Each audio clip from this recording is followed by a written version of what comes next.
Good afternoon and welcome. Let's take a look at our top story. Unexpanded G7 has long been a demand of the emerging world. While the member nations agree in principle that this expansion, they are divided over who should get a seat at the G7 table.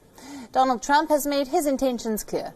According to him, the current G7 lineup is outdated. Trump wants to invite Russia, South Korea, India and Australia to the G7 summit this year. As the G7 president for 2020, the guest list is entirely Trump's prerogative, but changing the membership structure is trickier.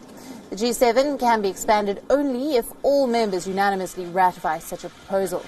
The United Kingdom, the European Union and Canada have already ruled out Russia's readmission.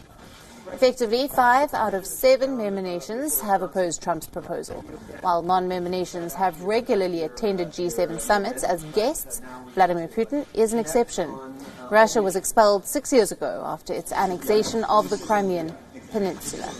Now, Putin's presence at the summit this year will unsettle American allies who argue that Russia has not changed its ways since 2014. For its part, Russia has welcomed Trump's move to expand the G7, but Moscow has certain demands of its own. It wants China to be a part of this expanded group. Russia's foreign ministry spokesperson said that it is not possible to implement serious global undertakings without China's participation. Needless to say, this is unlikely to go down well with Trump. U.S.-China relations are at an all-time low. Both sides are sparring over China's handling of the pandemic and the new security laws in Hong Kong.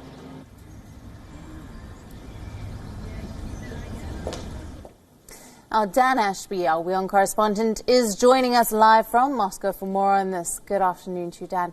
Now, U.S. President Donald Trump wants to include Russia in the G7, but the European Union has... They agree in principle to expand the G7, but they are definitely divided on including Russia.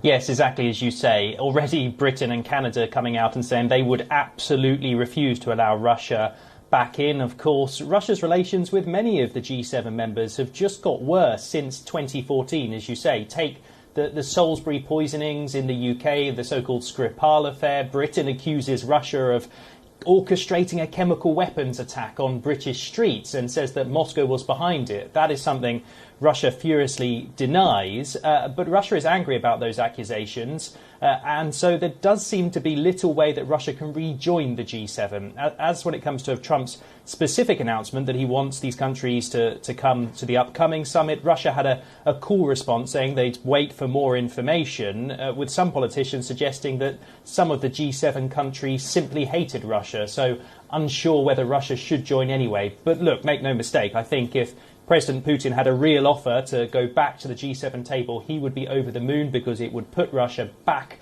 square in the world stage and give Russia a bigger role to get its message across.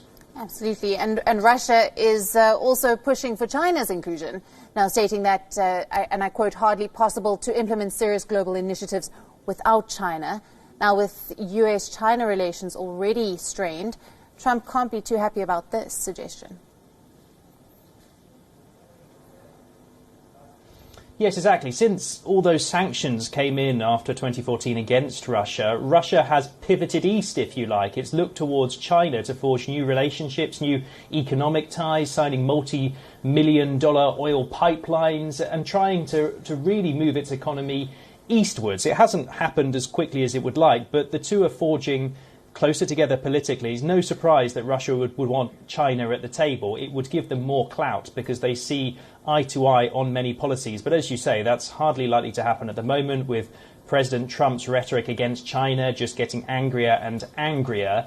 So at the moment, this seems to be a bit of politics. It's possible, of course, that Russia and India, Australia, South Korea could be invited as guests, which even in itself, even if they didn't become full members, particularly in Russia's case, that would be seen as hugely controversial, a real difficult moment for many world leaders to have President Putin there at the very meeting that's supposed to be seen as the steering group for the West, if you like.